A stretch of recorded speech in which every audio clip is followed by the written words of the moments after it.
Hey mama, do you have a girl that every time you say no does not want to quit or give up on your reasoning for no, is demanding why you're saying no, and is even combative with trying to change your mind when you firmly told her no to whatever request she has? Maybe she even follows you as you're trying to walk away, as she starts to progressively elevate her voice, trying to be heard, trying to convince you to say yes to her. And it's not helping her case, and it's causing you high blood pressure. Mama, today I'm going to talk about 5 ways to deal with the backfires of saying no to your teenage daughter. You don't have to be scared. You don't have to be uncomfortable, and definitely don't need to feel like you have to say yes. You'll want to listen to this. Mama, are you looking for a supportive mom community? Do you feel like you're alone on an island trying to raise your teen girl and feel like there's no one around that can just understand you and what you're feeling and what you're having to deal with?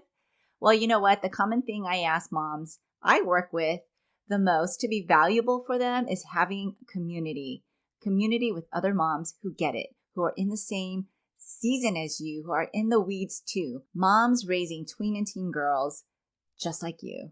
We need each other to share our challenges, to laugh, to encourage one another, and support each other through this tumultuous time. Now, if that's you, I have a free mom community that I invite you to be a part of. You can join by going to www.raisingherconfidently.com. That's raisingherconfidently.com. Also, while you're there, become an insider and get weekly emails from me with tips on creating open communication, establishing a safe space, and preparing your girl to make those good choices, along with being the first to know what's available to you. Yes, you will be first in the know, available to you. So become an insider as well. And that's at raisingherconfidently.com, raisingherconfidently.com.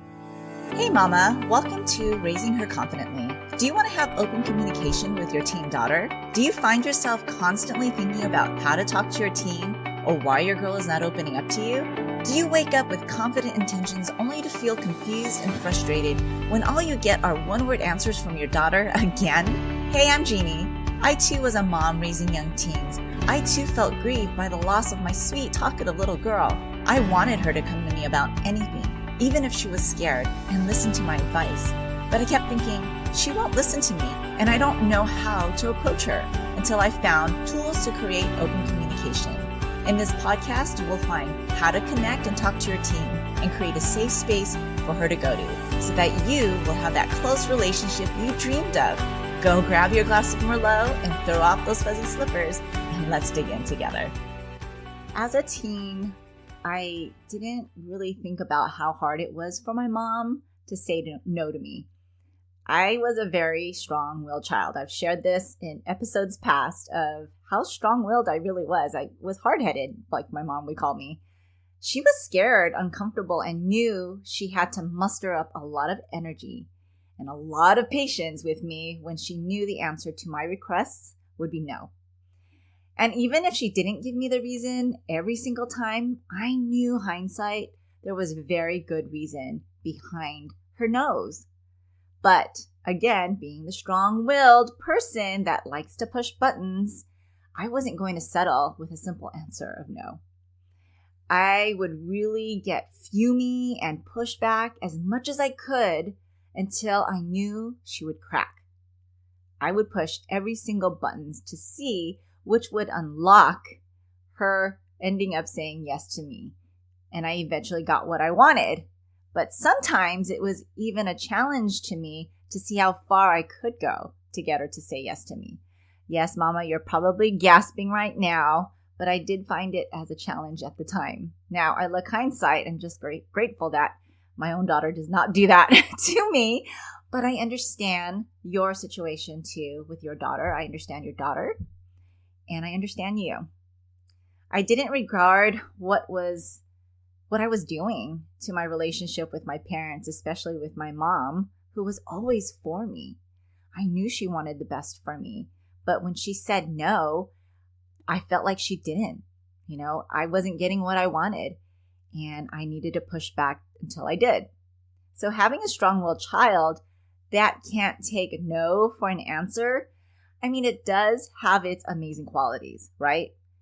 The ability to stick up for oneself. People can't usually tell them what to do, and they know what they want and are usually unwavering. So those are great, amazing qualities that even adults strive to have, that strong-willed children do have.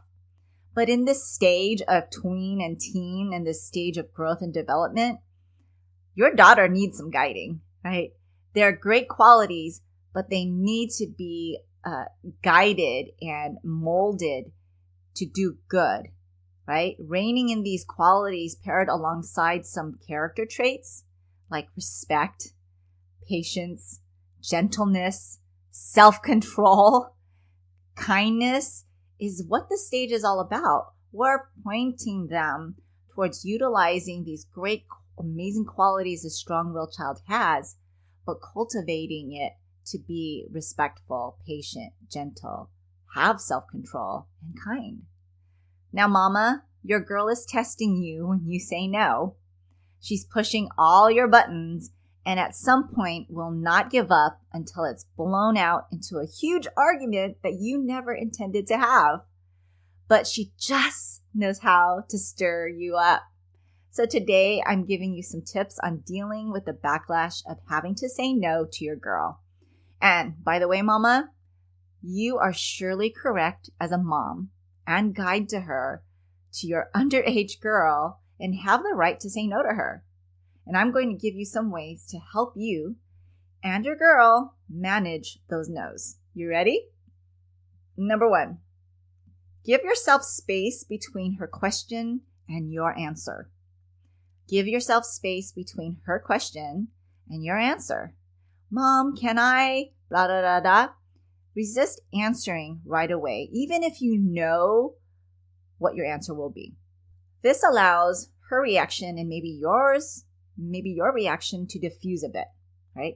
So she's getting hyped up, anticipating, asking this question, maybe even fostered a lot of courage to even ask this bold question or bold request to you, and risking a no. And so she has these heightened feelings, and if you give some space, it diffuses those heightened feelings and those impulsive reactions that she might have. So instead, say something like, hey, let me think about it, or I can't give you an answer just yet. Let me get back to you. I've learned this the hard way, to not give an answer right away. 1, because it is an impulsive reaction on my half. And 2, I haven't really thought it thoroughly. So when you give space between your answer, her question and your answer, it allows her to feel 1, heard, that you heard her request and are contemplating, and 2, that you understand you are going to ponder her question and consider her request. She's feeling heard. She's feeling like you're giving her the time of day to answer and really think about whether or not you're going to let her do what she's requesting, right? Number 2, think about the reasons why you are saying no. Now, you might be thinking in the back of your head, but no means no. I don't have to give her a reason. I'm the adult. I can say no, and I have a right to. Yes, you do, Mama. But remember, this is about relationships. And depending on the age of your daughter, if she's a 17-year-old, please give her a reason, because you're transitioning into independence, right? And you want to be able to guide her to reasons why you would say no. And it helps her think for herself, like make a decision for herself when she starts to make these independent choices of these reasons, right? But if you have a tween that's maybe 11 or 12 and she wants to know why, just know that this is part of growing independent. She wants to understand the reasoning. Remember, she can take on abstract ideas. It doesn't have to be concrete. So giving her a reason will not hurt your relationship, but not giving her a reason may, okay? So although you're thinking, I don't have to give her a reason, you're right. You don't have to give her a reason. Not only having a reason will allow you to be ready for when she does question your no, because she will question your no.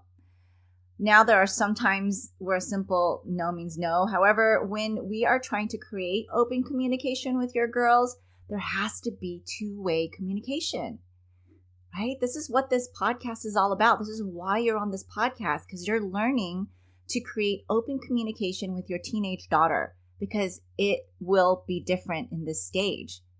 There's so many factors in your changing girl that makes communication, open communication, a little bit more difficult.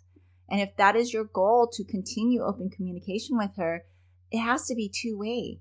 Just like how you want to know reasons for her thoughts, for reasons of why she's doing something, she would like the same from you. She would like to know the reason behind the no. So maybe coming up with these reasons allows you to clearly articulate them to her. You're able to clearly communicate your reasonings to her, whether or not she understands, but you are communicating it to her. You're giving her the time of day to give her the reason. It helps you self-audit as well as to why you would say no. How often are you saying no to her? Do you say no to her all the time, just as out of habit? Or is there a real, true, valid reason for you to say no to what she's specifically asking? And is this no worth winning, right? Do you have to say no to this, or can you say yes with contingencies, right? This will help in understanding, will this no help or hurt your relationship? And what happens if you do say yes, right? So think about the reasons why you were saying no, and it allows you to self-reflect and self-audit just how often you do say no, right? And it also helps you prepare to give a valid reason. You're communicating that. Number 3, create boundaries for yourself when you do tell her no. This is so important. You know your girl the best and how she typically reacts and what she is likely to say to you. It's okay to have boundaries around how you want people to react to you, including your own family, particularly in this case, your teenage daughter. It's okay to have boundaries for yourself. Why set up boundaries even around those you love most? Why? Well, boundaries help determine what is and is not okay in a relationship. And ideally, we put them in a place to protect our own well-being. They help us to build trust, safety, and respect in our own relationships, even within our family, even with your daughter. Not only will it help you personally, it helps you view your own relationships. So mama, set those boundaries around you. What are you willing to accept and what are you not willing to accept for yourself? Some examples of boundaries around conversations would be clearly communicating what your no is without apologizing. Clearly communicating your no without apologizing, right?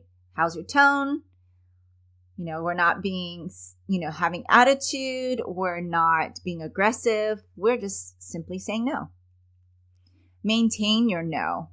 So another boundary is to maintain your no. Stand your ground without being aggressive or reactive, right? How are we dealing with the reactions of our daughters when we just say no? Are we allowing them to push our buttons and so we're being reactive?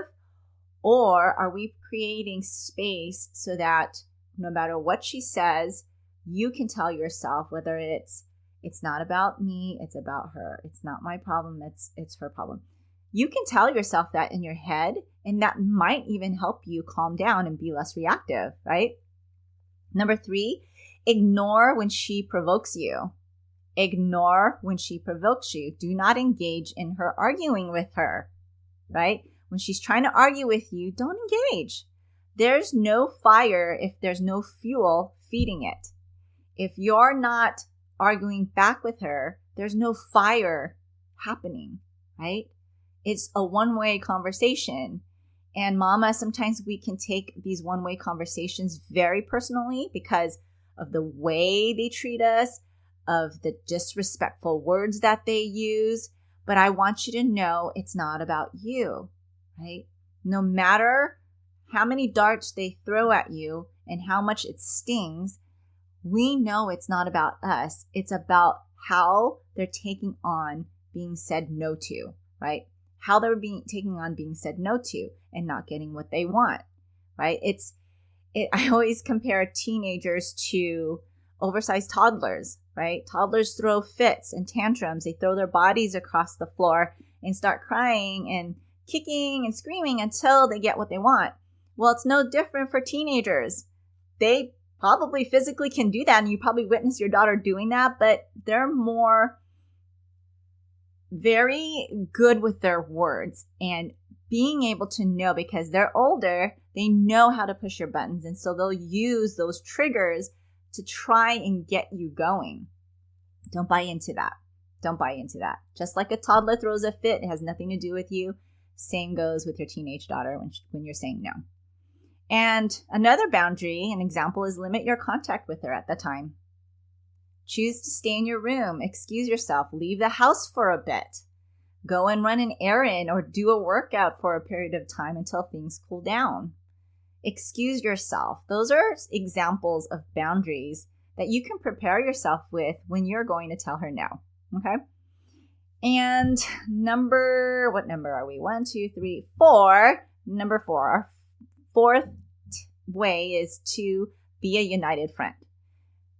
Be a united friend with your spouse or the father of your daughter, right? No means no, no matter how high she screams or how loud she screams or how long she's going to scream for or how long she's going to be upset with you. No means no. Be a united friend. You and your spouse or her father need to stand together in your decision. Teenagers are geniuses at finding the holes. They know where their weak points are within a marriage, and they will pick at it until it finally gives in. Right? So now this is not to scare you of your teenager, but they're very good at it because they know you very well and they know your weak points. So they're very strategic at what they do. If you've ever allowed yourself to change your mind through the convincing of your daughter, she knows she can do it again. I'll tell you that. She knows she can do it again, and she'll keep on pushing and extend herself even more until it's a matter of time that she gets what she wants. So it's so important to be a united front, and it's not too late. If you've said yes to her before, and I'm guilty of that, that's happened to me. I've broke rank, kind of like our wall crumbled because I gave in because of my soft heart. And it's happened to us, and it takes time and consistency to get through the hard part of getting the pushback. And over time, your no will mean no, and she will get that, right? So it just takes time and consistency and communication between you and your spouse or the father, in case you guys aren't married. Have the hard conversation, right? So this is the fifth way, is to have that hard conversation with your daughter. This hard conversation means addressing what happens when she does say no, addressing her reaction and actually talking about that, what's inappropriate about it. I want you to find this time when things aren't heated to address her reactions. It shouldn't be in the moment of when she's having a pushback or a meltdown. That's not appropriate to have this hard conversation. If you want anything done, if you want to accomplish some type of resolution, that is not the time. The best time is when things are pretty calm. Things are not heated, right? In my Talk to Your Teen Girl framework, I teach you how to have these hard conversations and give you steps to healthy conflict resolutions, along with templates to prepare for conversations so that you have this strong agenda. It's not an agenda. I shouldn't say agenda. Topics that you want to focus on, and so that you're not pulled out of conversation because of all the emotions involved in it, right? So I lay it all out there. I know we don't like having these types of conversations with our teen girls and feel like we need to walk on eggshells or brace ourselves for that blow up. But it doesn't have to be that way. Talk to Your Teen Girl framework guides you through steps in having these conversations and discerning. That's number one, is discerning when to best apply them. So having that conversation about her inappropriate and unappreciated reactions to your answer of no needs to be had, right? A best ways to discuss during your talk is discuss healthy ways to have a healthy conversation. How can we have a healthy conversation so it doesn't blow up in yelling? And explaining how yelling really doesn't serve anybody. It doesn't even serve her, because when she's yelling, you're not listening anymore. And if her point of being heard, her point of yelling is to be heard, then maybe she needs to stop, right? So those are the types of conversations where you can healthily guide her into having a healthy response to the conversations that need to be had about her reactions to no, right? And maybe this is a good time for you to admit that you're not the perfect person either. And maybe there were days you even modeled that to her about screaming because you're not feeling heard or you didn't get what you want. And so you were fed up and you just started screaming at the kids or at your husband. Believe me, I'm guilty of that as well. I've done my share of yelling and screaming. So there's no blame or shame here. We're just calling it what it is, that maybe we've modeled it to them. But if we're being vulnerable with our shortcomings, she'll likely know you understand her and that you truly want some change in her reactions to change, right? And you want to guide her towards self-control and setting boundaries for herself and using her words over her emotional outbursts, right? So, mama, these are some of the things that we can do if you are the mom that stresses out about, oh gosh, I have to say no to her and I am terrified, or I don't want to have to deal with her reaction. So what will it be for you? What step will you need to take the next time you're going to say no to her? And I know you're going to say no to her. You can't say yes to everything, right? Is it not giving her the answer right away? Maybe giving space between her question and your answer, or maybe taking time to think about why you would say no. Or maybe you need to create some personal boundaries for yourself or for you, right? For your own well-being and for your relationship with your girl.